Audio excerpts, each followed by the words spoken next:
Gopi जनवल्लभा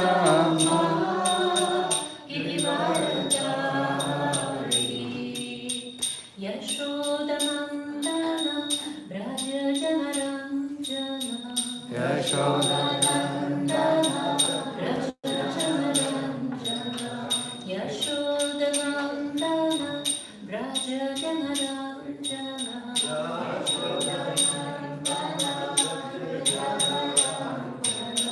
यमुनातीरा वनचारी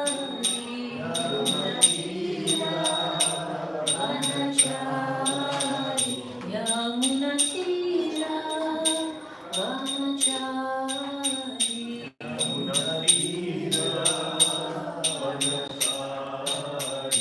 Jai Radha Madhav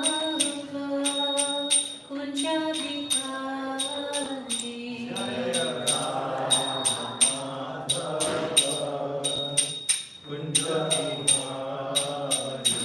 Jai Radha Madhav Kunj Bihari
Hare Krishna.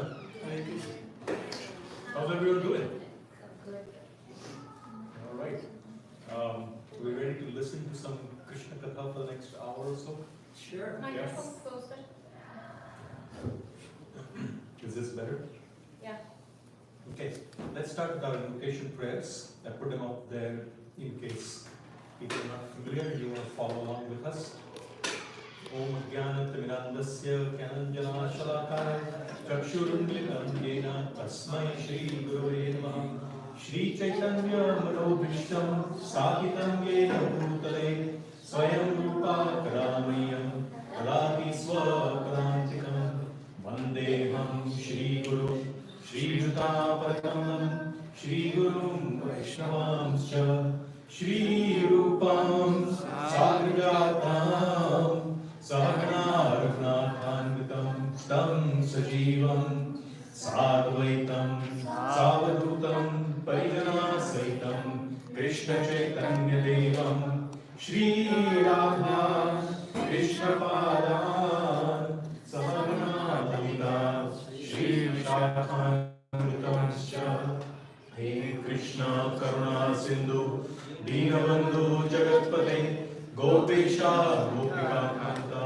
Radha Kanta Namostute Tapta Kanchana Gaurangi Radhe Vrindavaneshwari Vrishabhanu Sute Devi Pranamami Hari Priye Namo Mahavadanyaya Krishna Prema Prabhayate Krishnaya Krishna Chaitanya Namne Gaura Krishe Namaha Manchakalpatubhyascha Kripa Sindhu Vyacha Patitanam Pavnebhyo Vaishnavebhyo Namo Namaha Namo Vishnu Padaya Krishna Prishthaya Bhutale Srimate Bhakti Vedanta Swami Niti Namine.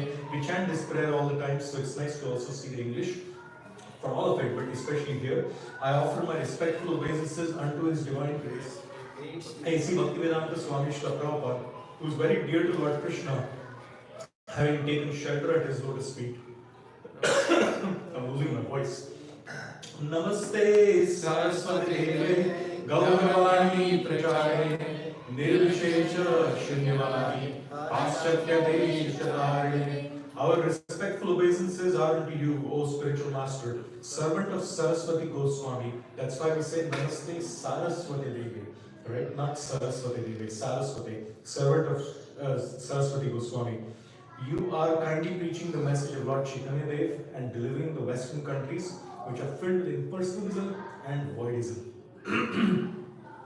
Jaya Shri Krishna Chaitanya Prabhu Nityananda Shri Advaita Gadadhar Shivasari Gaura Bhakta Vrinda Hare Krishna Krishna Krishna Hare Hare Hare Rama Rama Rama Hare Hare Mukam Karoti Vachalam Pangum Langayate Grim Yat Kripatamaham Vande Shri Gurum Dinataram.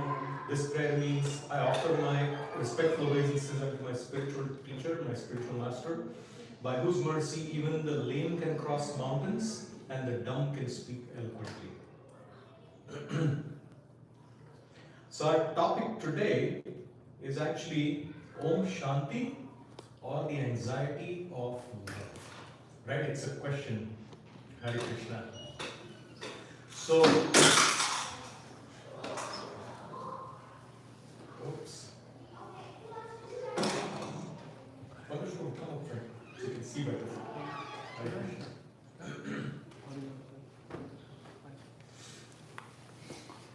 So once in a day of Brahma, which is once every 422 billion years, the original Supreme Lord Shri Krishna appears in his own form, which appears to be like a human, right?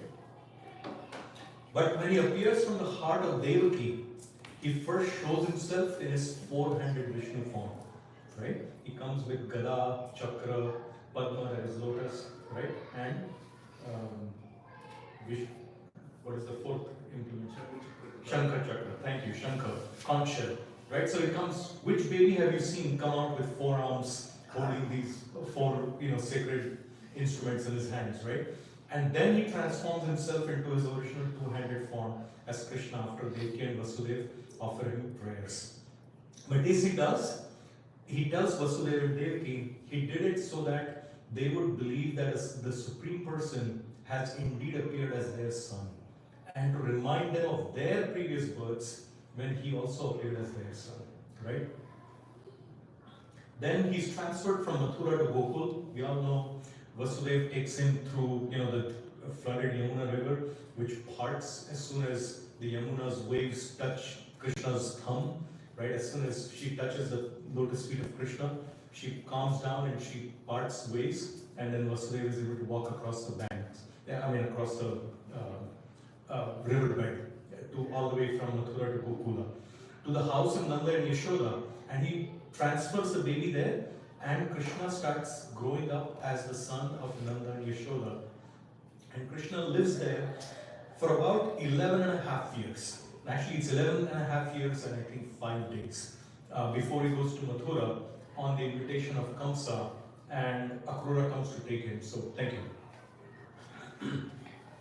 In those 11 and a half years, Krishna performed extraordinary pastimes that are impossible for anyone else to perform, right? So we hear about different kinds of pastimes, and depending on which part of India you've grown up in, you might have heard different types of pastimes. And if you've grown up outside of India, right, you might not have heard those pastimes, but then you read Krishna book written by Srila Prabhupada, and then you can read all those pastimes, right? But when you read those, it's clear that it's impossible for an ordinary child or a human being to perform any of those pastimes. Lifting Govardhan Hill, right, on his little thumb, on his little finger, left little finger, right, at the age of 5.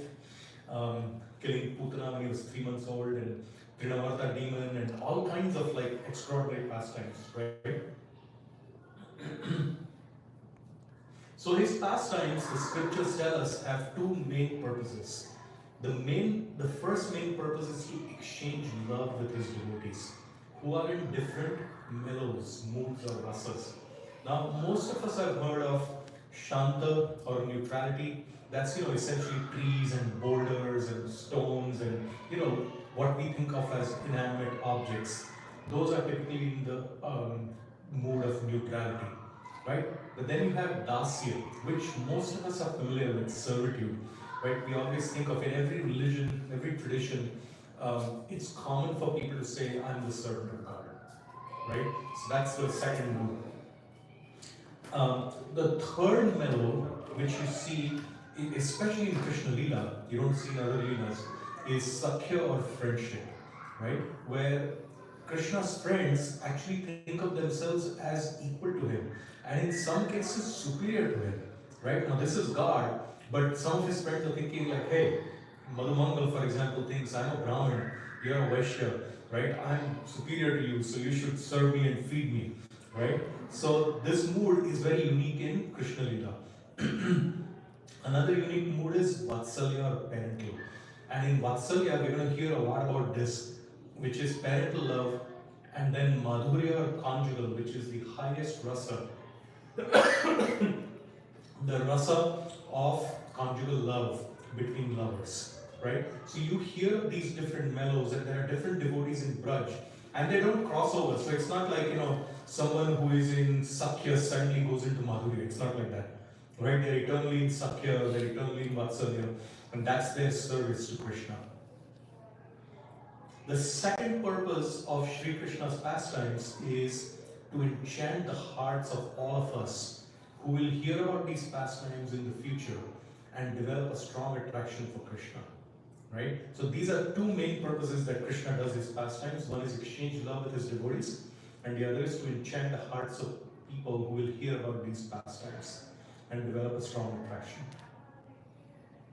But these pastimes have to be heard from those who came in the line of, or who come in the line of authorized teachers. That is the Guru Parampara.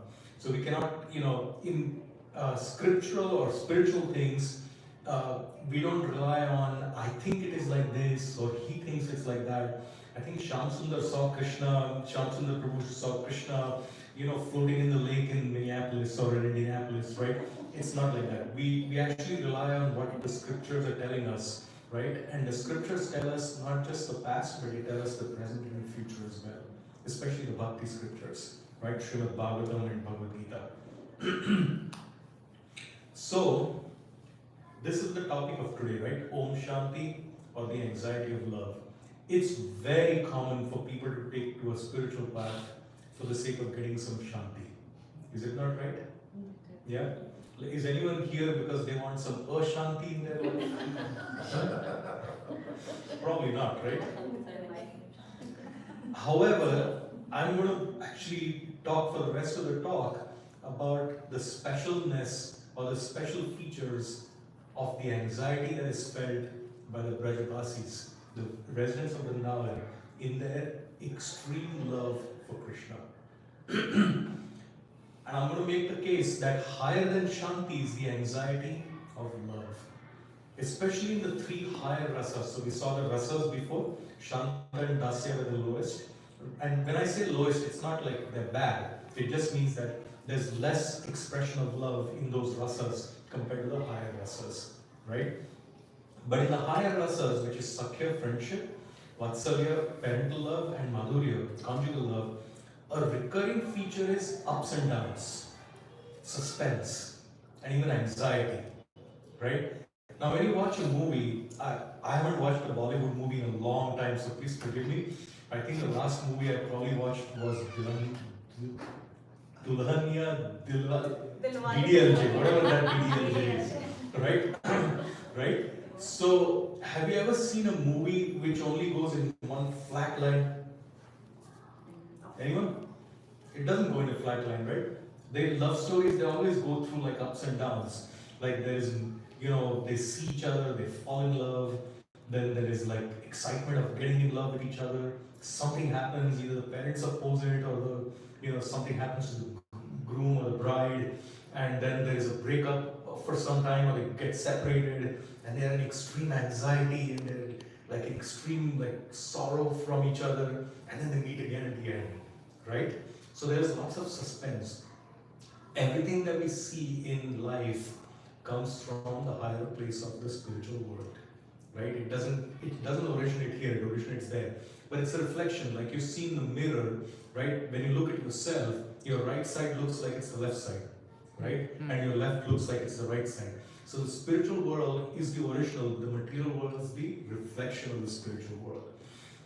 So it's a perverted reflection, because it's not straightforward. Here, we think that I am God or I am the controller, right? In fact, there are some spiritual paths that will tell you that if you just practice enough or meditate enough, you'll become God. I'm here to tell you that it's absolute nonsense, okay? It's never going to happen. There's only one position of God, and that's eternally taken, right? But in fact, the position of servant of God is so high that even Krishna, the Supreme Lord, wants to know what that ecstasy is that his servants feel. And he comes as Sri Chaitanya Mahaprabhu about 540 years ago. He appeared as his own devotee to taste that nectar, because that nectar is so good. Prabhupada gives the example, and I always quote this in different classes. Some of you are mothers or fathers, yeah? And when your child was little, right, tiny baby, were you not serving the baby non-stop? Right? Like constantly, right? Like everything, sleeping, pooping, eating, right? Burping, whatever it is that you're doing, where you're serving the baby non-stop. And yes, there are challenges, but who's having more satisfaction and happiness? Is it the baby who's being served, or is it the parents who are serving? It's the parents, right? So the joy of service is actually higher than the joy of being served. And Krishna is served by every living entity. And he's like, this is nice, but I actually want to be subservient to someone. And so he comes as his own devotee, right? That's the greatness of a devotee. So we should never think, I don't get to serve Krishna. Actually, we should be thrilled that I get to serve devotee, because that makes you very dear to Krishna, right? So we talk about the anxiety of love. But why this anxiety of love, right? So the first point is, love is enhanced with twists and turns, suspense, ups and downs, right? See, for example, if you like gulab jamuns or ice cream, and you constantly get a non-stop supply of gulab jamuns or ice creams, will you be happy after like the fifth time eating it? You'll crave something spicy, right? Like you'll say, oh my God, give me something salty. I'm done with gulab jamun. I'm done for the next like 10 weeks for gulab jamun, right? Don't give me any more. So similarly, in love, there's always, when there are twists and turns and there's suspense, like, am I going to meet the lover? Am I not going to meet the lover, right? There's ups and downs. Love is enhanced. It's the anxiety of wanting to please one's beloved, right? And this anxiety, specifically when it's applied in connection with serving Krishna and his devotees, it does not produce ulcers. It does not produce panic attacks like it does in the material world. The way our anxieties of job and politics and other material pursuits do, it actually creates something else altogether. The endeavor of the devotee to please Krishna and to take on anxiety for him pleases Krishna so much that he reciprocates by giving himself to the devotees. And see this is one of my favorite pictures. This is Krishna touching his beautiful mother Yashoda's cheek with love, right? With a glance of love, he's looking at her. Look at how so much love there is in this, right? And what is Mother Yashoda doing? She's in anxiety all the time because she's constantly trying to do the best for Krishna. And Krishna is very naughty. Little boys, little girls are very naughty, yes? But all that naughtiness comes from the origin in the source, which is Krishna. So you can imagine how naughty Krishna is, right, as a baby. But what is the reward Yashoda gets for all that anxiety? He floods her heart with love because he's completely sold out to his mother in exchange for her love, right? And this produces the highest form of happiness or ananda for the devotee. We are all looking for happiness. No one, I guarantee you, from the little worm, the ant, the insect, all the way to Brahmaji, the first created being, no one is looking for unhappiness in this life. We're all looking for happiness. But we think that these objects are going to bring us happiness. Latest iPhone, new Mercedes Benz, right? Maybe a new partner because the old partners become very pesky, right? It's nice to have new partners every now and then, or change jobs. Something is going to bring me happiness, and you're constantly at that donkey with a carrot in front, and the carrot's constantly 2 feet away, and it's not coming within the mouth, right? Because we're searching in the wrong places. The right place to search for Ananda is to serve Krishna and his devotees, right? And that's what gives us the fullest experience of bliss.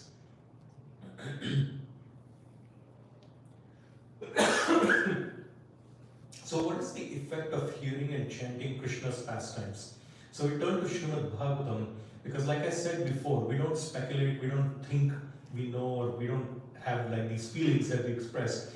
We look to what scripture is telling us, and Srimad Bhagavatam is the original scripture from which everything else flows. So Srimad Bhagavatam tells us that Krishna's magnanimous childhood pastimes, which are so great that simply chanting about them vanquishes the contamination of the material world. So these childhood pastimes are not ordinary when we chant about them. But what happens when we hear? So King Parikshit, he's saying to Shukdev Goswami, my Lord Shukdev Goswami, all the various activities exhibited by the incarnations of the Supreme Personality of Godhead are certainly pleasing to the ear and to the mind. Simply by hearing of these activities, the dirty things in one's mind immediately vanish. Generally, we are reluctant to hear about the activities of the Lord, but Krishna's childhood activities are so attractive that they are automatically pleasing to the mind and the ear. Thus, one's attachment for hearing about material things, which is the root cause of material existence, vanishes, and one gradually develops 3 things. One is devotional service to the Supreme Lord, attachment for Him, and friendship with devotees who give us the contribution of Krishna consciousness. Just think about it. Without the devotees, it'd be very hard for us to remember Krishna. Right? We would be lost in our own world. and we'll be doing our own things. We might think that I'm very strong, I can do Zoom and all this stuff. But if you're not with the devotees, it's very difficult to stay focused on a spiritual path. So this is the effect of hearing and chanting Krishna's pastimes. So I want to talk about the backstory to Damodar Leela. So the entire month of Kartik will be offering lambs to this beautiful picture of Yashoda and Damodar, or Krishna. Krishna tied around his belly, right? That is Damodar. And he's tied with what looks like ropes, but it's actually the ropes of love of his mother. Because Krishna is the origin, he's the Supreme Personality of Godhead. No one can tie him. Everyone is afraid of him. But this little child is afraid of his mother Yashoda because he's being very naughty. Krishna is not an ordinary, very simple, straightforward child, okay? He's a very nutcut, extremely naughty, extremely mischievous child. And he gives severe anxiety to his parents. So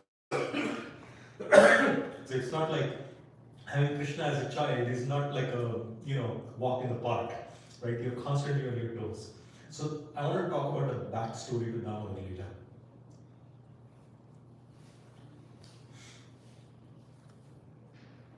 So the first point is Krishna charms the Brajavasis by doing mischief. Okay, in Bhagavatam 10.8.29, the Vraja Gopis complain to Mother Yashoda about the mischievous activities of her son.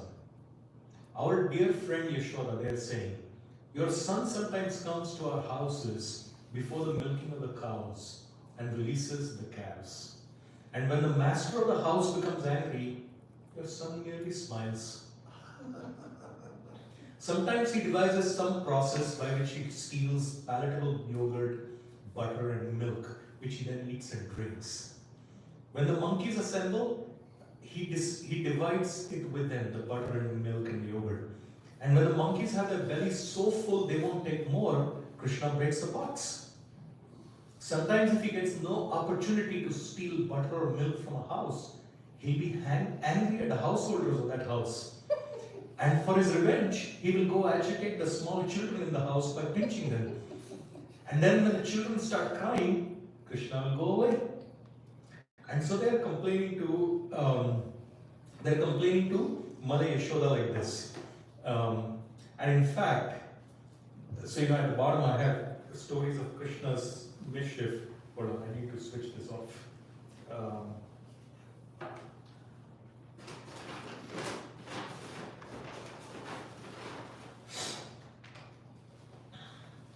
In the Adi Purana, Krishna himself is telling Narada, the original transcendental spaceman, right? He's telling him that I actually do all these naughty things in Braj, and I get a lot of fun.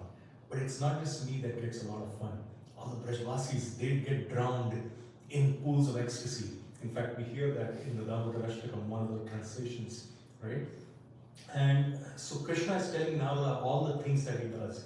And the Supreme Lord's pastimes are limitless. So it's not like, you can talk about them in like 15 minutes or an hour or even 2 days or 3 days. You can talk about them non-stop. In fact, Srila Bhaktisiddhanta Saraswati Prabhupada, our Prabhupada's spiritual master, he said that we could print a daily newspaper that can have happenings of the spiritual world in it, and we'll never run out of news to print because it's non-stop. Somebody asked him, what are you going to write every day? Mm-hmm. Yeah. For small planet of Earth, you have so many newspapers, imagine about the multiple universes. Yeah. Did everyone hear, for the small planet, there are so many newspapers, right? There are thousands or maybe even millions of newspapers. And people find something to write, right? So the spiritual world is unlimited, and it's 4 times the size of the material world. This is only 1/4, right? So how much more activities there are that we can print. So there are lots of stories. But Krishna gets together with his cowherd friends, male friends, and he devises a plan. He says, look, let's go, we'll mark the houses of the, Brajvasis where we're going to steal today. And we will go stealthily. And we'll go in such a way that all of you, you break in from the side or from the back, and I'll go in from the front. I'll devise a means to charm the lady or the man of the house. And you enter from the back while I'm distracting these people. And then you steal all the butter and the yogurt and the milk, and then we'll have it all together. So he goes to the first house, and the woman opens. And these gopis, they've come before to Yashodamai, and actually what has happened is they walk away from there and they talk among themselves. That, this Yashoda, she never believes us when we complain about Krishna. And this Krishna, he's so charming. When we come and we complain about him, he just smiles at us. And we are so dumb fools, we get taken in by his charms, by his smiles. We look at him and then we forget our complaints. And then we say, yes, what a beautiful baby he is. And because remember, he's at this time about 2 years old. And we say, how beautiful he is. And then we go away and then we realize we come home, all the pots are broken, all the butter is gone, there's no yogurt left, right? And this is the work of Krishna. So we need to band together. This boy is too chalak, he's too cunning, right? So we need to combine forces so that we can catch him the next time he comes. If he comes to any of our houses, we will shut him in a room and we will call out, hi, and everyone, all the other women will come running and we will together, handcuff him or tie him and we'll march him to Mother Yashoda and show her, this is what your son does, right? And so Krishna knocks on the door, the first door, and the gopi opens and the boys sneak in from behind while she's distracted and they start stealing.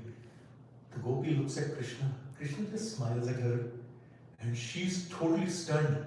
She's standing there looking at him like, wow, he's so beautiful. Because you cannot imagine the beauty of Krishna, right? When you see Krishna, all our senses are stunned and they're completely captured. So she sees him and she just stands there like a statue. And Krishna boldly walks into the house, steals butter and everything. They finish all the consumables, the eatables in that house, and then they vanish. After some time, she comes out of her trance. She looks around. She said, what happened? I saw Krishna. I opened the door. And then she looks around. Everything is gone in the house. And she said, this boy has tricked us once again. Right? So that's one house. Then he goes to another house. And he says, my mother, she's very upset with me because all of you came and complained. So now she's not giving me any prasad. So now I'm hungry and my friends are hungry. Can you feed us? And she goes, of course. You boys are so lovable and sweet. Sit down. She brings all the yogurt and the butter and the milk of the house. She feeds them to their heart's content. They finish everything. And then they go. And after they're gone, she's like, I was supposed to call the other gopis. This is a trick. This boy, he has tricked us again. This time he didn't come and steal. He just openly, blatantly walked in and he charmed me out of my yogurt and butter. So then, this goes on and on, right? Once they go in and there's no one inside. So they start eating. There's other stuff too, not just yogurt and butter and so on. And then they realize the woman of the house is about to come in. So they frantically lock the doors. And she's trying to get into her own house and knocking it. She's like, hi, what is there? Who's there? Right? Imagine if you came to your house, you left it open and now you cannot get in. You'll be in a panic, like what's happening? Who's gone inside? And she looks and she sees the boys and she's like, I need to catch these boys. These boys are absolute rascals, right? And so somehow or the other, she figures out a way, she opens the back window or something and she gets in, but the boys escape from the door. So this is going on like non-stop. And it's happening every single day with different varieties. Once, one gopi actually catches Krishna, right? So far he's escaped capture. One gopi actually catches Krishna. And she says, I am going to march you now to Mother Yashoda. I have got you. And he goes, I'm warning you, don't do it. And she says, what do you mean you don't do it? This is a little 2-year-old, right? And she's an older gopi. And what do you mean don't do it? He's like, I'm telling you, don't do it. Do not take me to my mother. And she goes, I am marching you to your mother. And so they go. And he says, listen, the consequences will be severe, okay, if you do this. And the gopi is like, right. You're the little boy.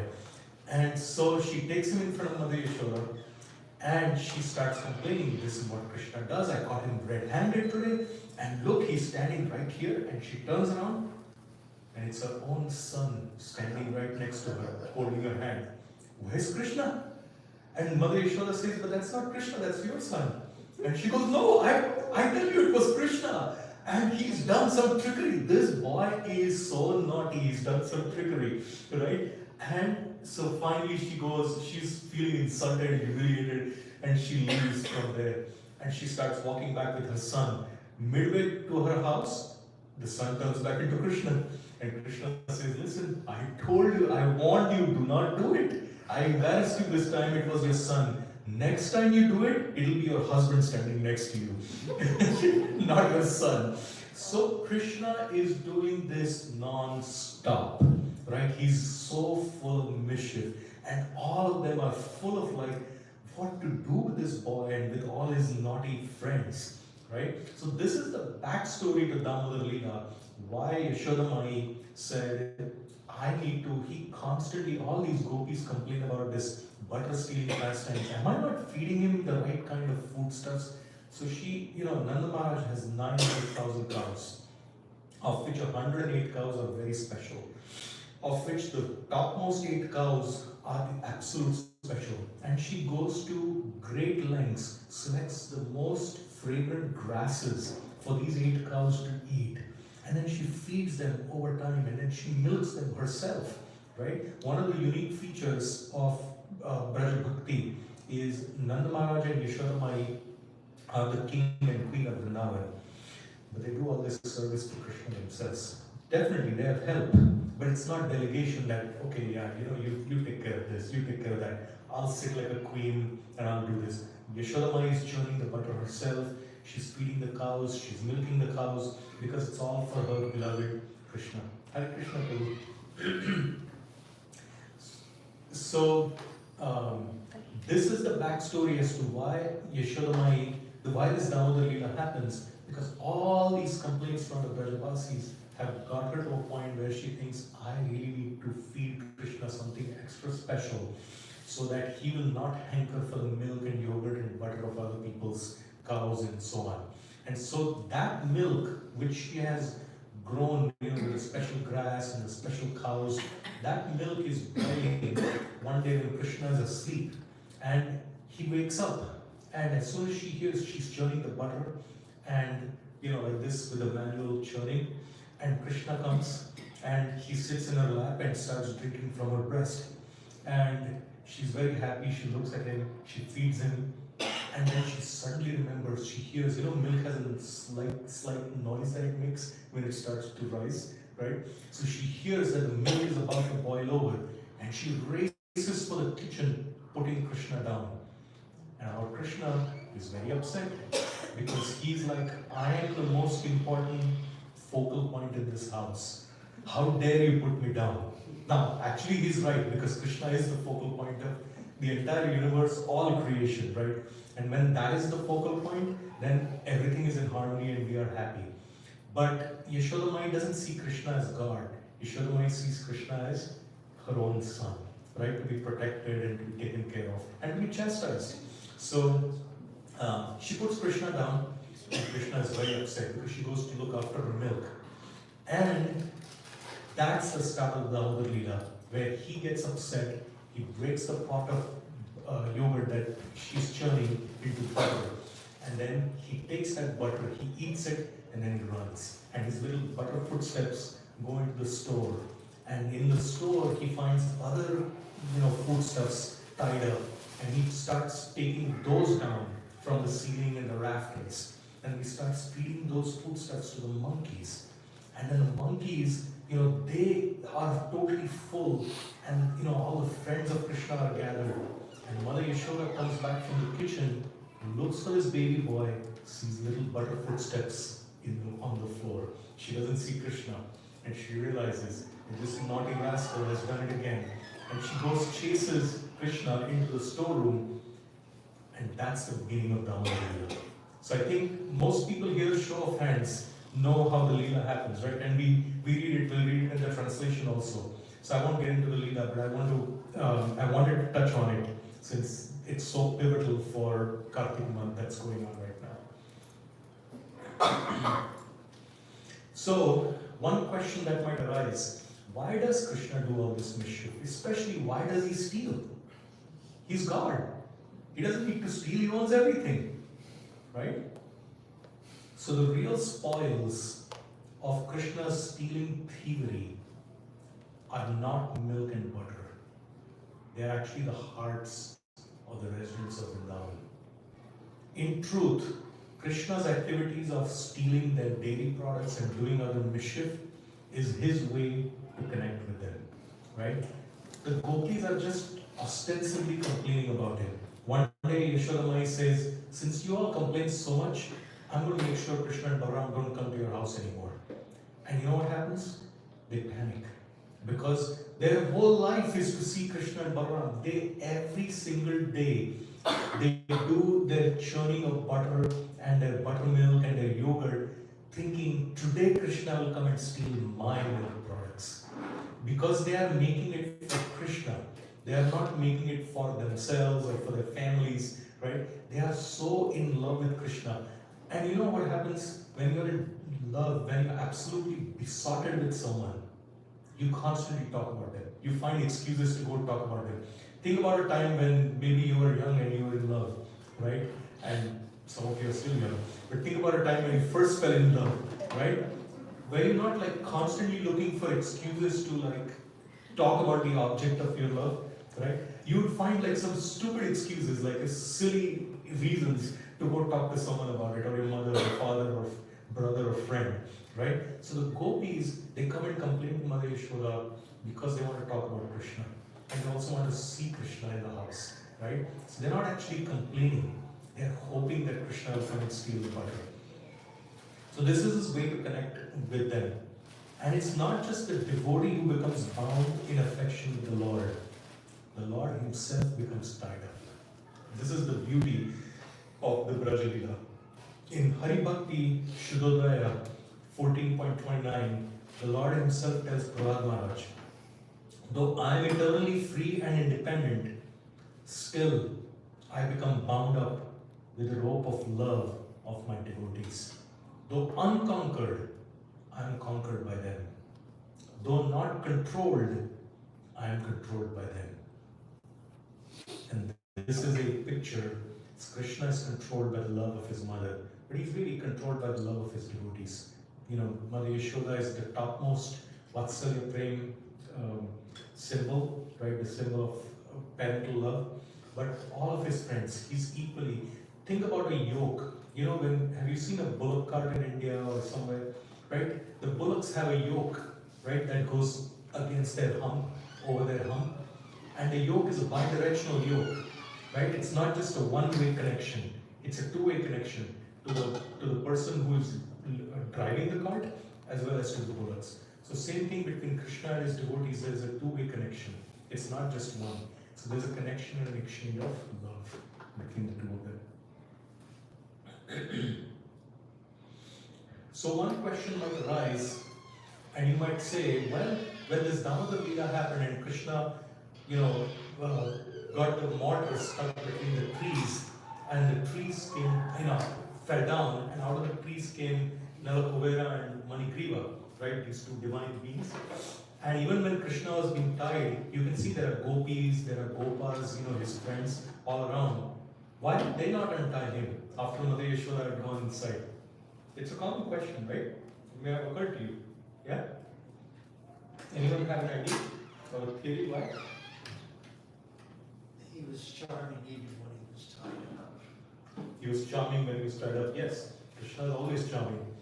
Actually, in a different place, Sivaram Swami writes that there's no one around. Krishna, even Balaram and Mother Yaragurumi, they're all gone. Because if somebody is around there, they won't let Mother Yashoda to tie Krishna to the mortar.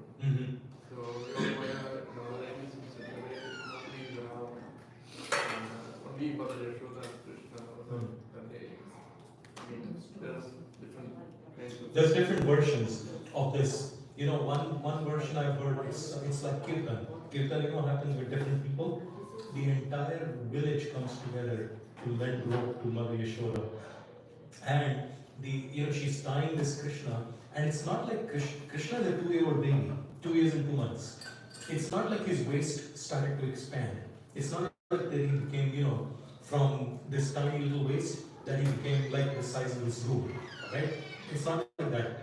But every time she would tie the rope, right, she started with one rope, then a second rope from her house, and then attached all the ropes that the Brajvasis brought. It was 2 fingers too short, right? And she couldn't tie him.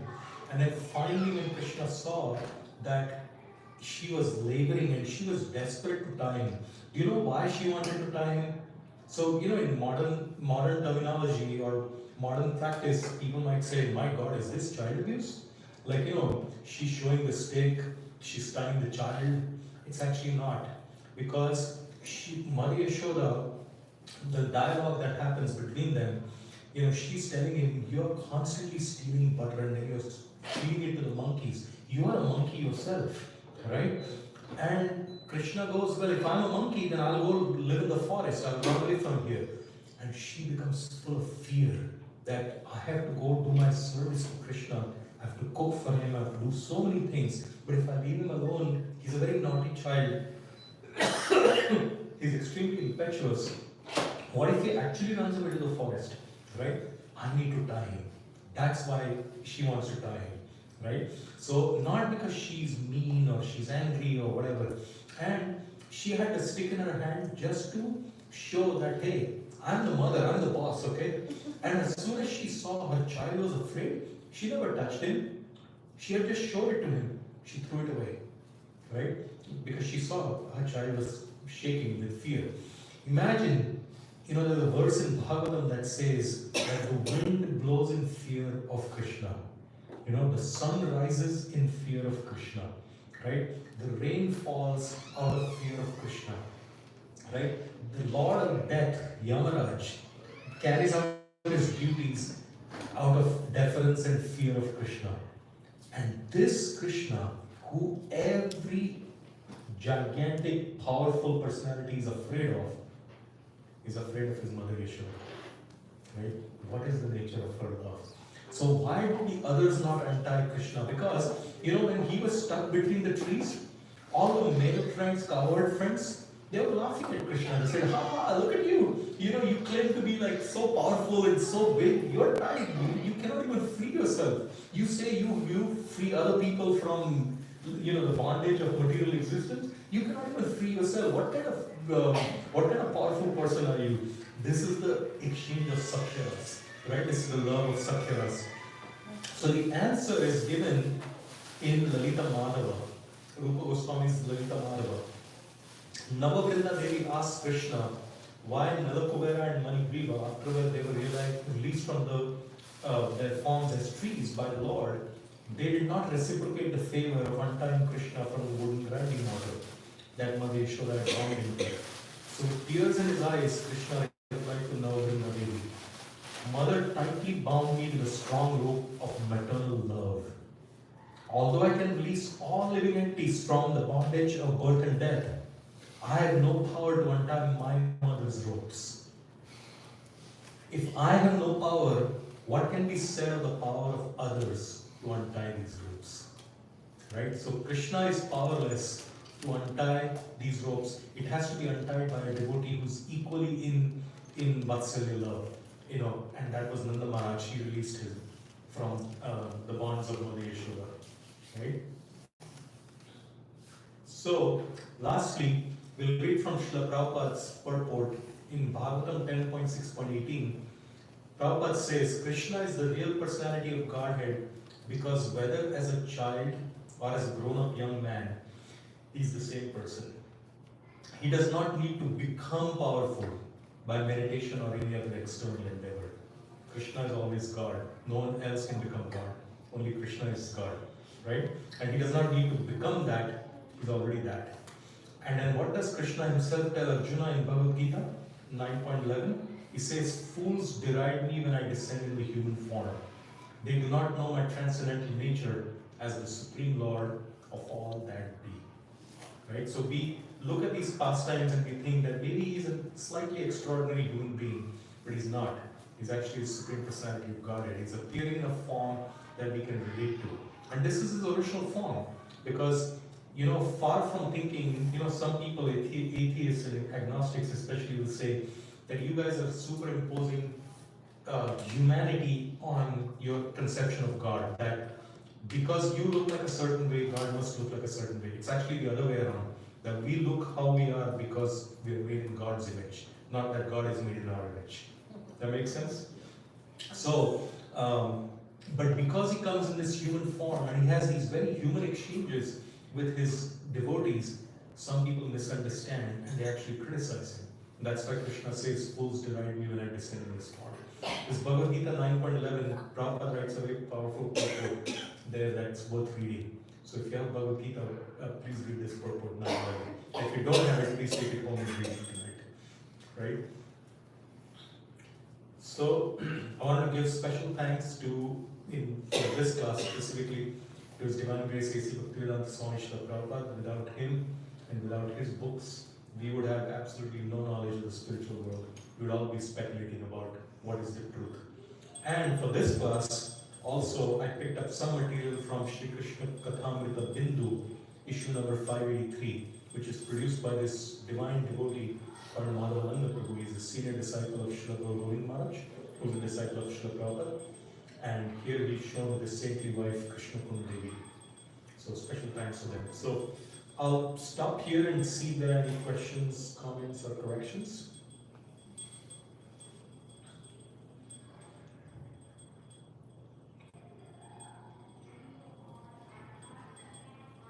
I guess not.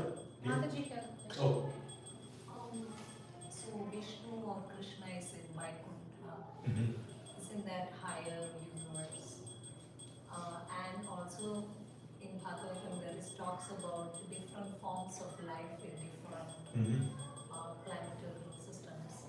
So the human form that we worship, so you just mentioned like Krishna's human form. So there are planets which contain only water. Mm-hmm. That's mentioned in Bhagavatam. And there are planets, different life forms. So is it like only for people like Earth, like we have this human Krishna, or is it like? Yeah. Now the question, did people hear it? Maybe for the audience on the phone, like Bhagavatam mentions different forms of life exist on different planets. Different planets have different types of elements and necessary conditions for life. So is this human form of Krishna only meant for the Earth planet? Because that's what we can relate to. The answer is no, because when Krishna comes, he comes in his original form. And Bhagavatam describes third chapter of the first canto, first 27 verses, describe the various incarnations of the Lord. And they actually talk about how Krishna's incarnations are like the waves of the sea. They're countless. They cannot be numbered. We think of Dasharavatar, right, 10 avatars. But actually they're countless because he appears in various species, various planets, various universes. But the 28th verse of the third chapter of first canto of Bhagavatam specifically says that all these, meaning what has been described before, all these forms of Krishna, all these forms of Godhead, are the plenary portion or portions of the plenary portions of the original Godhead. And that original Godhead is Krishna. And so from Krishna comes so many avatars, including the Vishnus. And then when he appears in this world, he comes through one of the Vishnus, which is why it's actually not technically wrong to say Vishnu avatar, but the origin of Vishnu is Krishna. So Krishna is the original form, the two-handed form of Krishna. Even in Bhagavad Gita, after Krishna shows the universal form to Arjuna, Arjuna gets very scared and he says, "Can I see you in a more Saumya form, right?" Yeah, two-handed. So he goes into four-handed form as Narayan, and then he goes to his original form as Krishna, two-handed form. So so that's his original form, and he comes once in a day of Brahma, which is 322 billion years. That's one day and one night is the same, right? So once in a day of Brahma, Krishna comes as himself on this planet. All the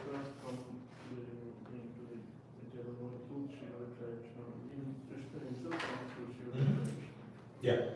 So that's what I said, that all the avatars come through Vishnu, and there are three types of Vishnu: Mahavishnu, Kshirodakshai, and Karmadakshai is the original Mahavishnu, uh, Garbhodakshai, and then Kshirodakshai Vishnu. Kshirodakshai Vishnu is the form of Krishna who's in our heart as super soul. He's in every single atom, right? Everything in this room, for example, is full of super soul.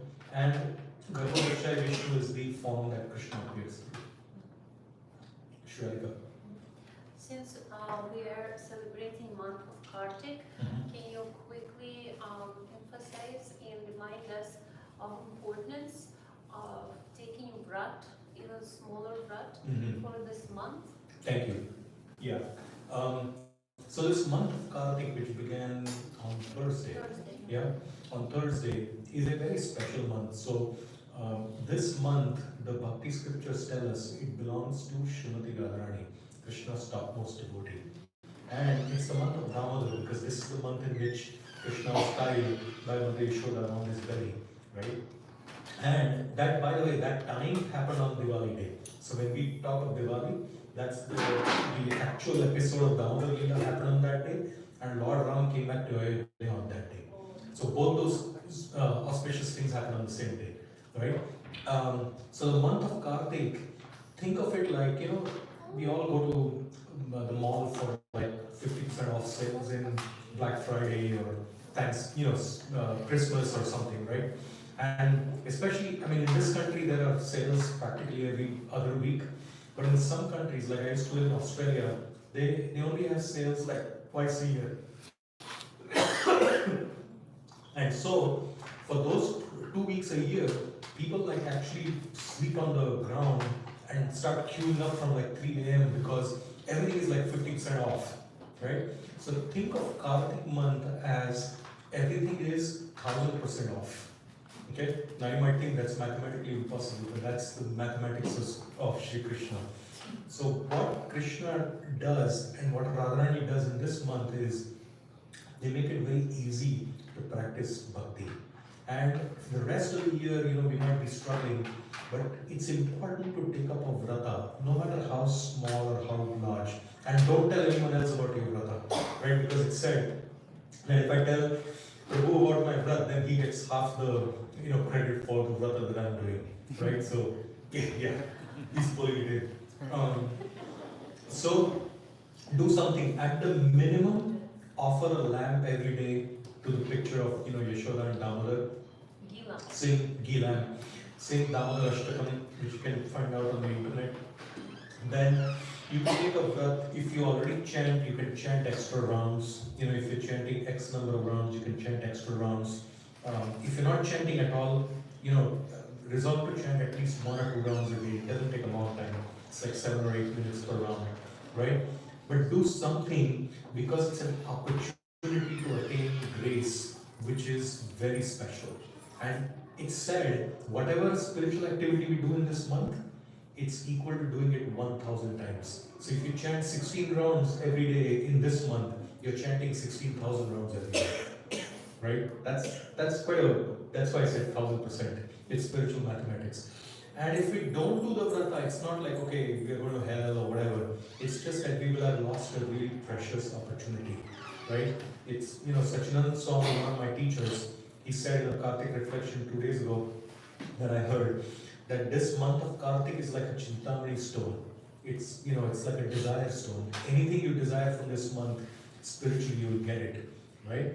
So if you don't make any vratas, it's like taking the Chintamani stone and throwing it on a garbage or throwing it inside a lake of mud, right? So if there are so many different things you can do. Some devotees say, I won't eat sweets for the month. Some devotees give up something that they really like to eat or drink, right, that month. Devotees might say, depending on wherever your practice is at, taking an extra step, and you do that every day for the whole month, it'll give you a lot of spiritual depth and realization. Does that help? Yeah. Just to add, it might be not easy because we're taking some inconveniences, but the mercy will be flown 1000 times more. Yeah. So that's why we're taking those vows, just to get extra mercy from the Lord Yeah. for those setbacks. Thank you. All right, it's 10 to 7. Pandit Srivas Prabhu. Thank you. Srila Prabhupada ki jai. Hare Krishna.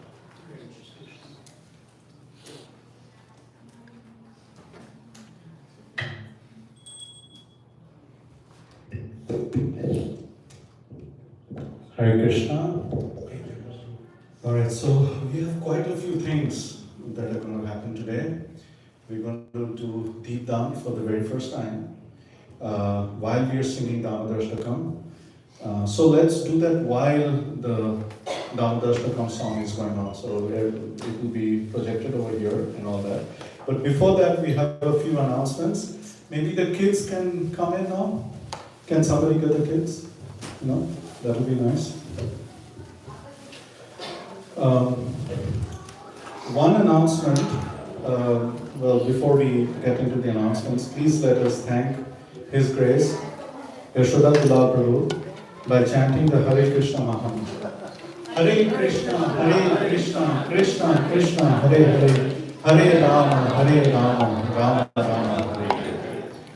Okay, everybody can settle down real quick. Shamadrana Mataji, thank you so much for taking the kids' class today. I know. Okay, so we are looking for additional volunteers and volunteers in multiple areas. So one is a very important area is the kids education, kids events, and so on and so forth. So please, if anybody would wish to volunteer, please touch base with Indira Paramanandini Mataji. Indira Paramanandini Mataji is right here. Okay. So nice to see you, Mataji. Hare Krishna. Okay. Where's Prabhuji gone?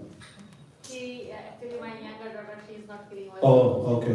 But thank you, at least you were able to My mom come. and dad, they came from Bangladesh. Oh, really? Hare Krishna. Hare My Krishna. mom You and my know, dad over there. touch base with me. There is a Bangladesh class that happens every single day. I volunteer for that class once a week because my Bangla is like not that great. But it happens every single day. So I'll connect you so that your parents can. And it happens in Bangladesh, but of course I join from here. Okay? Wonderful. Okay. All right. And then, so that was the first announcement. Our additional volunteers needed for our social media program. So, yeah, Jagannath Prabhu. Yes, please. So, can you turn around, show your beautiful lotus face? Yeah. So that maybe they will be attracted by seeing your face and take pity on you and volunteer for, your social media thing. We really need help over here, okay? So all these lectures that we are taking, we are, taking videos of them, we need to upload them to YouTube, creating the flyers, there's multiple things. Anything that anybody wants to volunteer at, I will give them community points. So we are a non-profit. If there are kids, especially teenagers and all, this is very helpful for them. Whether in their college, extra credits, what have you. Okay? So please encourage some of the younger guys to also volunteer. The next announcement I have is, recently we had conducted Bhagavad Gita sessions. These are Bhagavad Gita courses for both kids as well as young adults. The young adults one is still going on. I think we have 2 more classes to go. The kids was over and we had 6 kids who graduated. So I wanted to recognize them real quick. So we had Vidhi, Rishika, then Vidwain, and then we have, who else was there? Hold on now, I have to look this up. Rishikesh, and give me 1 second, I should have done this before. Krisha,